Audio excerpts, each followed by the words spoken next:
this email? What does it mean? Communication is the imparting or exchanging of information or The news. single biggest problem in communication is the illusion that it has taken place. Conversation is the oral exchange of sentiments, observations, opinions, or ideas.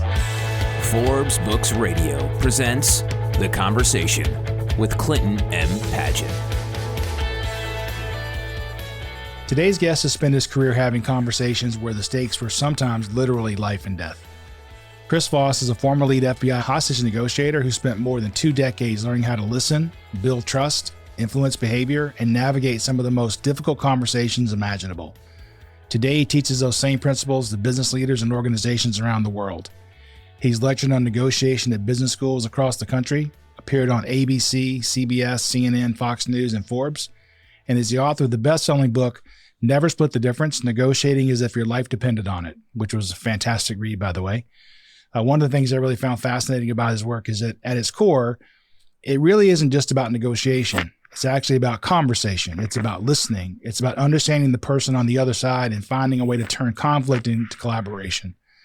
And as Chris writes, negotiation is really just communication with results.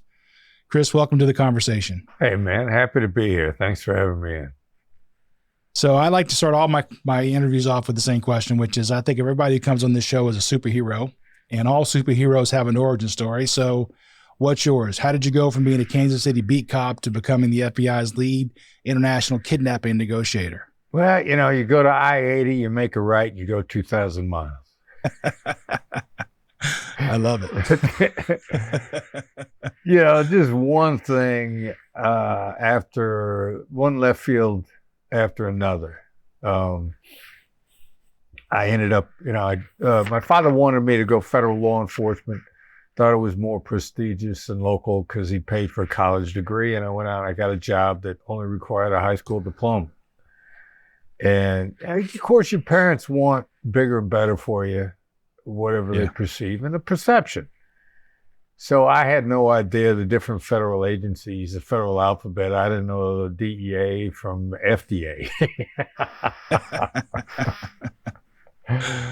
But, and I actually originally applied for the Secret Service because a buddy of my father's was with the service. And I talked to that guy while I was still with the PD. And he said, I've traveled all over the world with the Secret Service. And I was like, wow.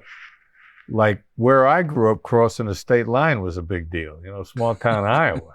Going over the river to Illinois was, hey, we're in another state. They got different laws. But, so I joined the Bureau because they were hiring. The Secret Service wasn't. New York was a black hole at that point in time. There was no cost of living for New York. So everybody that got hired, they started you out for 2 years in a small to medium-sized office to get used to being an FBI agent, laying the creds on people for identification, and they shipped you to the major leagues. And at that time, since there was no cost of living, the toughest office to keep staff was New York.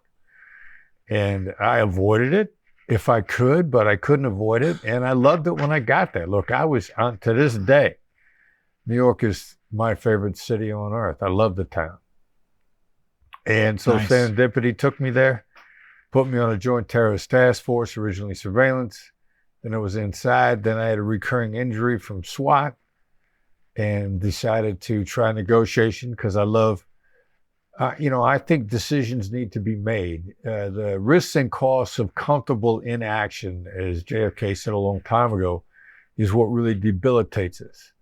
And so in crisis response, somebody's got to make a decision. Either we're going to hit the door, we're going to talk this guy out. And I ended up throwing in with the people responsible for talking him out. And it was cool. It was magic. It was emotional intelligence before Daniel Goleman invented the term. And it was astonishing how rapidly effective it was. Like I had no idea how much it accelerated outcomes, communication with results. Emotional intelligence accelerates results. And once I realized the power of emotional intelligence and then said, is this just for people on the hotline? Or does this work with people on the hotline because they're people? So I started experimenting with it in everything, and one left turn after another, and never split the differences out there. And it's globally and impactful. I mean, everywhere around the world. It sells all over the world, 40 countries. I was just in Greece a week and a half ago. Extremely successful Greek businessman telling me he read Never Split the Difference so that he could negotiate more effectively in Singapore. Now, what does that tell you? The universal nature of humans' desire to collaborate, which is, it's been a great ride. Now, early in the book, you actually talk about some of your experiences going up against academic protocols and where you consistently kind of achieve better outcomes. Why do you think your real life examples or your real life experience was so much more successful? You know, academic stuff, getting to yes, you know, fully a third of the stuff that's being taught at the major universities is academically sound, and people are not academically sound. And you talk about it, like when I first read Getting to Yes after I was an experienced hostage negotiator, I read it, I thought, this makes so much sense. So much sense. And then I started handing it around to the hostage negotiators because I was always into learning. Like if nothing else, I love to learn. And every hostage negotiator that read it was like, yeah, it brought so much clarity to their thinking. And none of us apply to any of those lessons successfully. So what's the dilemma? Like people don't make sense. People are driven by emotions. You make your decisions based on what you care about. And that makes decisions emotional. And then 80% of our emotions are negative.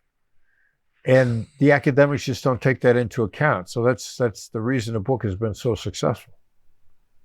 Yeah, I like that. Rational people aren't really, there's no such thing, right? We're not rational. We're emotional. In fact, you talk in the book about two systems of thought, and you call them System 1 and System 2. And you say System 1 is really, really important during negotiation. Why is that? Well, you know, that's based on Daniel Kahneman's thinking. I mean, I'm standing on the shoulders of giants, and Kahneman is one of those giants. And, you know, we have our logical brain and we have our emotional brain. And the underpinnings are always the emotions. And evolution tells us that the reptilian brain, the monkey mind, the animal form of the brain grew in our brain first, and everything grew from that. So it's the basis, and those two systems interact with one another. But you know, the emotional brain, the reptilian brain, the monkey mind, whatever you want to call it, is the dominant mind. It influences every decision. Now you can follow directions without emotions. And if you get to the point, and brain science experiments recently have told us this, if you get to the point where your emotions are not, the emotional components of your brain are not reacting effectively with the rational cognitive decision making, the prefrontal cortex, you can follow directions. You can pass an IQ test and do really well on an IQ test, but you actually can't make a decision because you make a decision based on what you care about. So the System 1, System 2 thinking talks about the interplay of those two systems. System 1 being the more monkey brain, and System 2 being the less, I guess, the more execution brain. Yeah, the prefrontal cortex. Yeah, but the monkey mind, it ain't going away. It's jumping around. It's eating bananas. It's throwing rocks at the wall when it's mad, all that stuff. So I love the book because it has so many stories in it from your background. And of course, there are many hostage negotiation stories, which are the exciting ones. But it's also interesting that anybody can use these techniques. I don't have to be a hostage negotiator, because you talk in the book about this one guy who was able to negotiate his rent decrease when he was being asked for an increase. And then you talk about people asking for pay raises using these techniques. So it's really, really for more than just, hostage negotiators. And one of the things that for me comes out is I see it as being able to negotiate with a client is one thing, but it almost feels, this is just me, it almost feels manipulative if I'm doing this with my spouse. Like I know something that I can get over on her because I have these techniques. I mean, how do you stop that from happening? Yeah, well, that's a good question. It frequently comes up. What's the difference between manipulation and influence? And it's really, where's your heart? Intention has a smell. What are you trying to do? Like where you're trying to take somebody to a better place, that's influence. And manipulation is telling somebody that they're beautiful when they're not, or telling them, you're great, but you have no idea why they're great. There's a lot of vacuous manipulation that goes on out there by people who want to weaponize skills against us. And the negotiation skills are a tool. And a tool is neutral. Like a scalpel in one person's hand saves a life, in another person's hand it's a murder weapon. Your cell phone. Like there are people using cell phones every day to commit heinous crimes. Does that stop you from using your cell phone? No, because you're not committing heinous crimes with that cell phone. So your original question is with your spouse. If the goal of your negotiation is a long-term trusted relationship where you both prosper, and that's an underlying fundamental principle, core value of the Black Swan Group, then you're allowed to negotiate with your spouse because she or he, as the case may be, deserves empathy. She's entitled to be understood. She's entitled to be deeply understood by you and then to have you walk that talk. Now, it's manipulation when you don't plan on walking that talk. But if you're planning on walking that talk, then I got a fiance. We negotiate with each other all the time. People in my company, we negotiate with each other all the time because we're walking our talk. We want the best for everybody and we want to discover it together. And so you can do it with your spouse as long as those are your ground rules. Right. In fact, sometimes even your employees do it. You mentioned in your book about your son. You guys are on a boat, and one of your key workers is basically doing the mirroring aspect we'll talk about in a minute. Right. And your son caught it before you did. So. Yeah, well, and in that particular instance, an employee that worked for me, he was a little annoyed with me anyway. So he told my son in advance he was going to mirror me and keep me going. And my son was thinking like, he's going to spot that right away. And I did, I bit hard. And after about 45 minutes, my son was like, I can't take it anymore. Oh, man. So, obviously this podcast is called The Conversation, and conversation is important to the work that I do. You write that listening is the cheapest and most effective concession we can make. And then listening is also not passive. It's the most active thing you can do. So why are most of us so bad at it? First of all, most of us haven't been taught how to do it.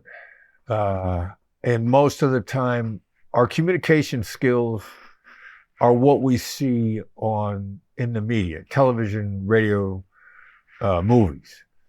And I was thinking hard about this morning. I mean, movies and TV, they kind of get the fundamentals of human nature down fairly well. And at the same time, they get the communication wrong almost every time. And so we watch emotional dynamics in a great film and we resonate with those emotional dynamics. And then we see dialogue, which we don't know is bad dialogue, solving the problem. And then when we try that same bad dialogue in our life, we don't understand why it doesn't work. Like nobody listens to each other in a movie. They always got automatic, snappy responses. There's no listening involved. So that's the first thing. Our modeling around us is really poor. And then great listening is truly invisible. It's analysis. It's thoughtful. And there's an emotional moment. At the second level of listening, we call this the hijack moment. Now, most people listen long enough to correct, which is to hijack the conversation, because correction is so satisfying. There's few things in life that are more satisfying than correcting somebody else. So that hijack moment, you take over to correct, and it's so enormously satisfying, you have no idea what you missed out on. Now, the other type of hijacking is the sharing of common ground. Oh, that happened to me too. Oh my God, let me tell you all about this. And that's so bad that many people call it story stealing. Now, when you get triggered to share your story, it's a wonderful experience for you. Like you feel fantastic. You have no idea that the other person is thinking like, oh, you had to come up with a better story than me. And not only that, your story is, not only is it, you think it's better than mine, it ain't even the same.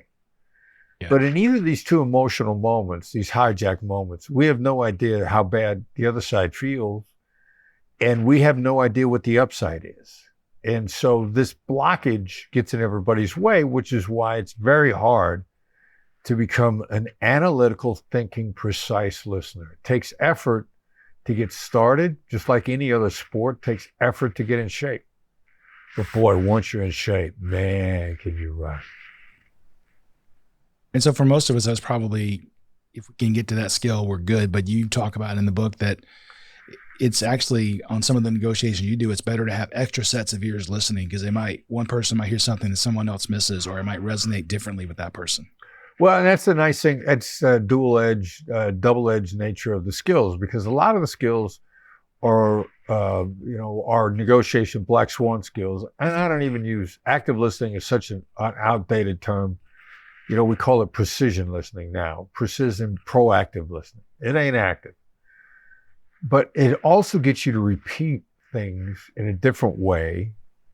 And I get a check-in to see if I heard you properly. Paraphrasing is a check-in, summary is a check-in, because it's impossible for me to hear everything the first time. Now, you can't always have a second set of ears. If you got a second set of trained ears, you're going to pick up so much more. And frequently in an extremely important negotiation, I won't go into it without a second set of ears, because I know I'm going to miss stuff. If I'm in there by myself, I'm replowing the same ground to see the nuggets that I missed the first time. And I'm aware that I will always miss those nuggets first time through. Yeah, you also say that assumptions blind and hypotheses guide, which I think is a great distinction. And you talk in there in the book about how our assumptions can really get in the way of real conversations, because we have the bias of where we're trying to, we have an idea in our head and we just look for things that reinforce that bias, right? Right. Yeah. That's one of the things my academic brothers and sisters get correct. They talk about the biases in advance. I believe what we referred to, they would call the confirmation bias. And you just listen long enough till you hear a nugget that's close enough to what you're looking for. You're like, there it was. And Tony Robbins is a great exercise I've been to UPW twice, Unleash the Power Within. Good, great, fantastic recharge. But he talks about this and he says, all right, so in a minute, I want you to look around the room and spot everything that's brown. And so you're looking for brown. And then he says, now, is some of the things on your list really tan? Were they almost brown? Is that what you were looking for? And as humans, we have a tendency to do that a lot if we're listening for confirmation. Yeah, I'd be in trouble anyway, because it's all brown to me. I don't differentiate between shades. Yeah, I can tell brown from green and red. Yeah. It's about Tan is it. brown, man. It's all brown. Yes, it's brown in a different light. You talk about the late night FM DJ voice, and so you identify three voice tones for negotiators. And for somebody who's trying to foster collaboration, so what are the three different types? And maybe you can even demo what they are, because I can't wait to hear this late night DJ voice. Sure. Well, they're kind of the default negotiator types. And then you can put a nuance with inflection as you go. But I'm a natural born assertive. So if I have to repeat something that I said once, I'm going to go, all right, so I got to repeat this? And I think I'm just being direct and honest, but you feel like you're getting hit in the face with a brick. I mean, it's kind of the poster children for the assertives are simultaneously both, in my view, both Donald Trump and Jeff Bezos. And so you can be effective, just not as effective as possible. Now that's type 1. Type 2, the analyst. And Elon is an analyst. It's very close to the late night FM DJ voice. But a dead-on analyst just feels cold and distant. Now, the late night FM DJ voice is the same downward inflecting voice. But I want to put just a little bit of warmth in the voice. Now, that's very reassuring. It gives you a feeling of confidence and competence simultaneously. And we know a lot of people that are confident and it's bluster. Yeah. And we know people that are competent. And we want somebody that's both. So the late night FM DJ voice is really confidence and competence. You get that feeling of both. It's reassuring. It's a default voice of the hostage negotiator's voice. And it's kind of how you start anything. Your tone of voice is like the grip on a golf club. You know, your grip on a conversation. Tone sets the tone, as Derek Gaunt likes to say, ahead of my coaching. And tone is so massively important that Derek ran way more hostage negotiations than I ever did. Very experienced dude, a lot of different domestic sieges. And he said, you know, if I put somebody on a voice with the right tone, they get away with saying the wrong thing with the right tone.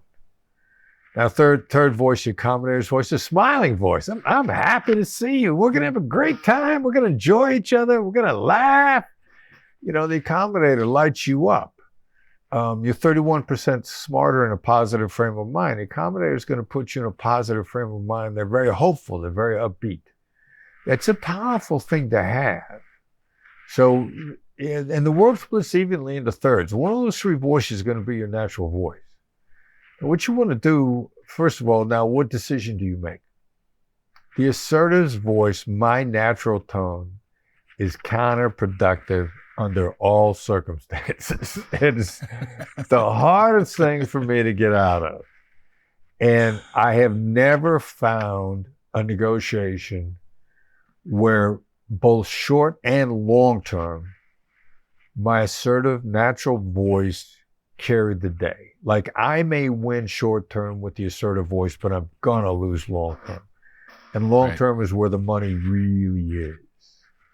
And I have to be so careful about not lapsing into my natural assertive voice, because it's also very satisfying to tell people, you know, like, it feels so good. I'm stroking me when I'm using my assertive voice. Yeah, exactly. So, and those are basically the three voices. And then your inflection can either be down or it can be up. And you can throw in that smile. And then it becomes artistic. And then I know I can change how you feel in an instant just with the tone of my voice. I never thought of it that way. So I think I may be the smiling, pleasing guy. I don't think I could be the late night FM DJ, but well, you got a good combination of both, actually. You know, you've got good downward, solid inflection. The confidence and competence comes through in your voice, but you smile a lot too, which is encouraging, and it's energizing. And, you know, that energy is really important because you're 31% smarter in a positive frame of mind. I'm glad I can be 31% smarter. My baseline's pretty low. Take every edge you can get, right? Exactly. Earlier we were talking about mirroring. So exactly what is that? And you waiters out there listening, the wait staff listening should pay attention, because apparently it gets you bigger tips. Get you bigger tips? He said in the book that, you know, by doing the mirroring techniques, the research showed you got bigger tips by doing that. Bigger tips by doing that. Yeah. But it's okay. We can skip the tip part, but just what is mirroring and how does it work? Well, I just mirrored you twice in a row. And then I didn't catch it. Patient. Silence. And the first mirror, see, with any given skill, you got to kind of let it sink in. You know, let it resonate with the person. And the first mirror I used with you, you explained a little bit more. Well, it's from the book, you know, it was talking about waiters and waitresses mirroring. And then I risked doing it again, and it kind of caught you off guard, but I just, you know, I let us both sort of sit together in the silence, which then also gives you more of a feeling of comfort. I need you to know that I'm okay if you don't feel like speaking, because you're contemplating, you're thinking, you're reacting in the moment. The blending of the skills almost always requires the effective pause, the dynamic silence after the skill, so that I don't get scared and jump in and interfere with your thought process. Right. So your original thing was The mirror, the hostage negotiator's mirror, the hostage negotiator's mirror, not the body language mirror. This is not mirroring their body language, their tone, their inflection. This is not being a reflection of them in a mirror. The hostage negotiator's mirror is repeating 1 to 3-ish words. Could be one word, usually no more than 5. When you're first learning the skill, and it feels awkward to learn for most people, start with the last words that they just said. And it's a great response when they've said something that just has so blown you away. You don't know how to respond. You're trying to get your balance back. You've just been, one of my favorite adjectives is gobsmacked. You've been gobsmacked by what they just said. You're stunned.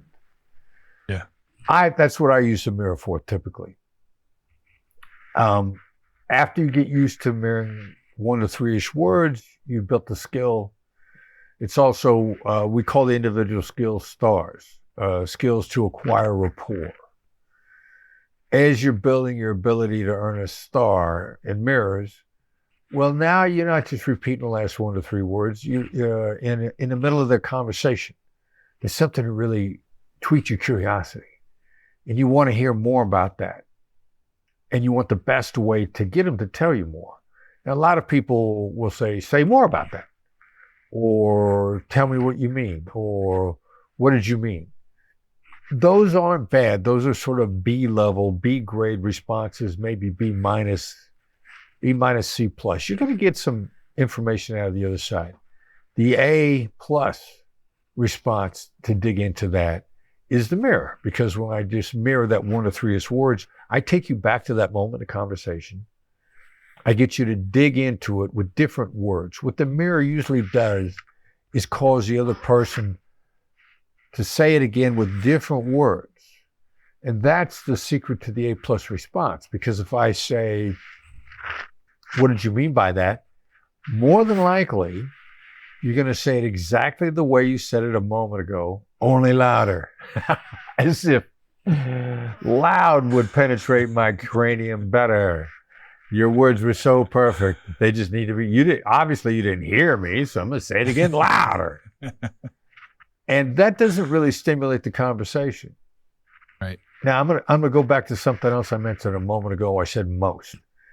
The bread and butter skills, the two fundamental skills that you want to get a star in are the labels and the mirrors. They're very different.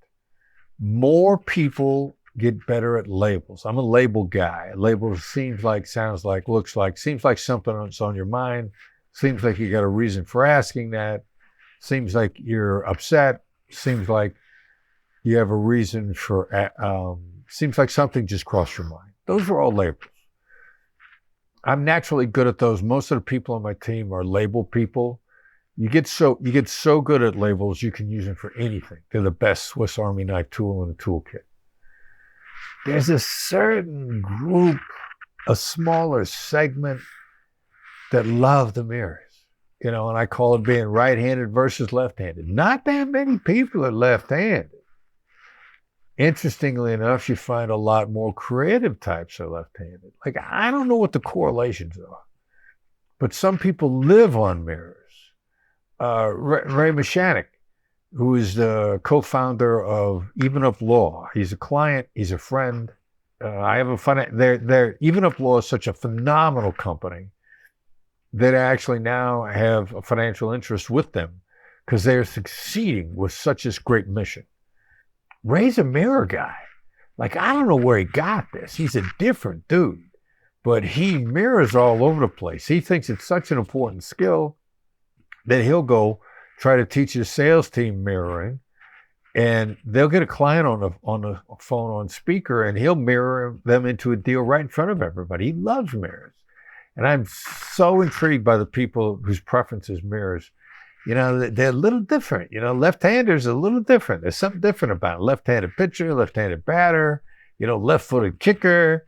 I don't know where these guys come from, but the people that are into mirrors just intrigue the heck out of me because they love them. Yeah. So the reason you kind of threw me for a loop in the beginning of this question was sometimes I just read the book, obviously, so it's all fresh in my mind. Sometimes the author has been removed from writing the book by several years. And I had a situation it was probably a year ago, where I asked a question and she goes, I have no idea what you're talking about. So I was afraid I'd ask you something that you didn't remember from the book. So. No, well, and that happens. I mean, cool thing about the book is, like, this book is 10 years old. And people that are finding it today find it totally refreshing and relevant now. And the vast majority of it, first of all, I stand by every word in the book. Secondly, that, our thinking has evolved in some ways. I'm not sure that I would say it exactly the same way now. And if you're not constantly discovering the newness, the novelty is endless in a deep dive in a discipline. And Black Swan is a discipline. The Black Swan skills, tactical empathy is a discipline. And we're constantly finding novelty within a discipline. So it has evolved. It's gotten smarter. It's gotten better. There's a couple things I'd say differently now. Silence kind of threw me for a loop there. And you mentioned using silence as a tool throughout the book, including after throwing out a label to your counterpart. Why is silence so impactful? I love that you asked that, because that's something that we've come across to back up scientifically since the book was written. I just knew that in silence, somebody's going to say something. Give them a chance. Shut up. And the three types react differently to silence. So what are the different reactions? Lex Friedman, phenomenal podcaster, fascinating guy. Love his outlook on life. He's talking about silence in one of his conversations with a guest, and he says, I feel intimacy in silence. I feel a shared intimacy. I bond with you in the silence. So some people bond with you. They love it. Now, what Derek Gaunt, who's the head of my training and coaching and co-author of a book behind me, Fight Less, Win More, which is, a supplement, an add-on to Never Split the Difference. He finds out data that I never heard of. And he said, no, I looked it up. It takes at least 6 seconds for neurochemicals to go through your system. So if I label you with an insightful label, or I mirror you in a way that connects with you, if I speak sooner than 6 seconds, I have just interfered with the oxytocin that's flowing through your brain, the bonding drug, or serotonin, or any of the things that enhance our communication. 6 seconds of silence, most people can't stay silent for 3 or even 1. A pause. You got to fill the gap. Yeah, you got to fill the gap. I need to shut up so those neurochemicals go through your system. I give you a chance to think. Like, you might not be bonding with me, but you're going to be thinking. And as soon as I open my mouth, I've just disrupted the process that I worked so hard to get started. Silence is golden. At the end of the day, the answer is silence is golden. It's that simple. Now, you say that being right isn't the key to a successful negotiation. It's having the right mindset. So why is that? Yeah, well, what is right? That's in the eye of the beholder, right? Exactly. Bob Evans, a Hollywood executive that I'm a big fan of, said there's 3 sides to every story: your side, my side, and the truth. And the truth is really, do you have all the facts? And you never have all the facts. So the problem with being right is there's a self-righteousness to it, which makes you a poor listener, which makes you think you've got the facts, all the relevant facts. And it's really hard it's such a temptation to feel like you've got the relevant facts, that it blinds you. It keeps you from other information. So the desire to get it right, that's really the acceptance that what I know so far is probably a pretty good hypothesis based on the available information. But the mere nature of life is my information is imperfect. And so there's stuff that I need to learn to get it right. And that's kind of the distinction between being right or trying to get it right. As you were talking about getting the facts, I was flashing back to Dragnet and Sergeant Friday. Just the facts, ma'am. Just the facts, man. Yeah, there you go, right? Boy, you and me, we're last century guys. Do we even know what Dragnet is? Sergeant Joe Friday. It's a black and white, friends. If you haven't seen it before, it's a black and white. That's how old it is. It's so old, it's before cell phones. Ha! Oh, way before. Yeah, for sure. That was my babysitter a lot of times watching Dragnet. Yeah. And the Mod Squad and all those shows that came on together. Oh, man. I'm familiar with that stuff. Well, that concludes part one of my conversation with Chris Voss, former FBI lead hostage negotiator and best-selling author of Never Split the Difference. Coming up in part two, Chris talks about labeling and how best to utilize that strategy to not assume someone's emotions. I've got what I call a resting serial killer face. Like, if I'm really listening to you, I look mad. I look like I'm thinking about chopping you up in a basement and serving you to the neighbor's dog. When I'm thinking. Yeah. I'm thinking hard. I mean, a story I talk about all the time. I had an interaction with Jack Welch, and he looked furious. That was his thinking face. So I could say, you seem angry, or I could say, it seems like something's on your mind. Either one of those are labels. The second one is better than the first. Now, I originally learned, if you looked angry, to say, you look angry. I've since learned with experience that it could be anger, it could be gas. So I'm, the more broadly observational your label is, seem like something just crossed your mind, is a way to label very effectively to get out of someone what's on their mind without them feeling judged or disagreed with. Thanks for listening to The Conversation. To find out more about Clint, go to clintonmpaget.com and pick up Clint's book, How Teams Triumph, Managing by Commitment, at Amazon. The Conversation with Clinton M. Paget is a production of Forbes Books.